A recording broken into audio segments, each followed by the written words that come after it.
বন্ধু নামের কোনো পদবি হয় না, আর বন্ধুত্বের কোনো বয়স হয় না, কি তাই তো?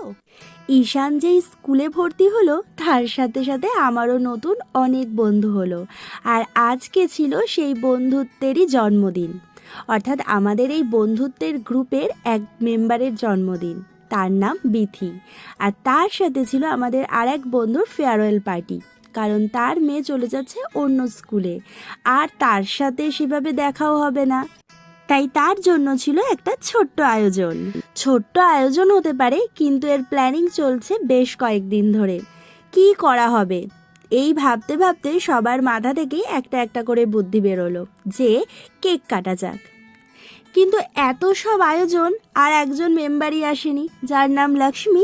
সেই এখনও আসেনি। লক্ষ্মী আসেনি বলে আমাদের কেক কাটতেও প্রায় অনেক দেরি হয়ে গিয়েছিল, কিন্তু সবাই মিলে আমরা অপেক্ষা করছিলাম। আর তার সাথে চলছিল হাসাহাসি, গান, ফটোশ্যুট, আরও কত কি। বেশ মজা হচ্ছিল।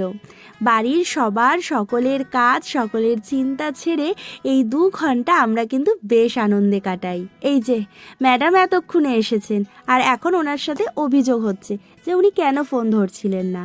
আর তার মধ্যেই আমি আর সোমা দুজনেই কেক বার করে নিয়েছি, কারণ কেকেরও তো ফটোশ্যুট করতে হবে। হাতে সময় খুবই কম, কারণ আবার যে ছানাপোনাদেরকে স্কুল থেকে ফেরত নিয়ে বাড়ি যেতে হবে। ছুটির সময় হলো বই কি, ওই যে বলতে বলতে এক খুদের কিন্তু ছুটি হয়েই গেছে। তাই এবার সরাসরি কেক কাটিং পর্বে যেতে হবে, কারণ অনেকটা দেরি হয়ে গেছে। এইটুকু সময় সবার সাথে দেখা, হইচই, আনন্দ, হাসি, মজা, আমাদের জীবনটা এখন বেশ অন্যরকম কাটছে। আমার মত তো কিন্তু সবারই একই মতামত। বিধির জন্মদিন আর লক্ষ্মীর ফেয়ারওয়েল পার্টি, তাই আজকের দিনটা কিন্তু আমাদের ভীষণ ভালো গেল। কেক খাওয়া, তার সাথে কোল্ড ড্রিঙ্কস, তার সাথে নিমকি, মিষ্টি, কত কি।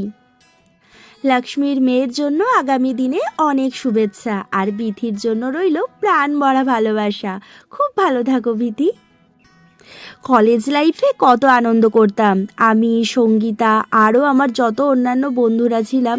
সবার জন্মদিনে সবার কেক কাটিং হতো, বাট কিছু বছর ধরে সেসব যেন কিছুই হচ্ছিল না।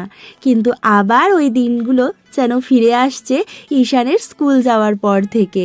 আবার হই হই, আনন্দ, গল্প, ফটোশ্যুট, উফ, এর মজাটাই কিন্তু আলাদা।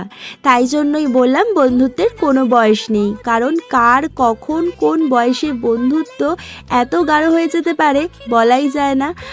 আমাদের বন্ধুত্বের বয়স কিন্তু খুব কম।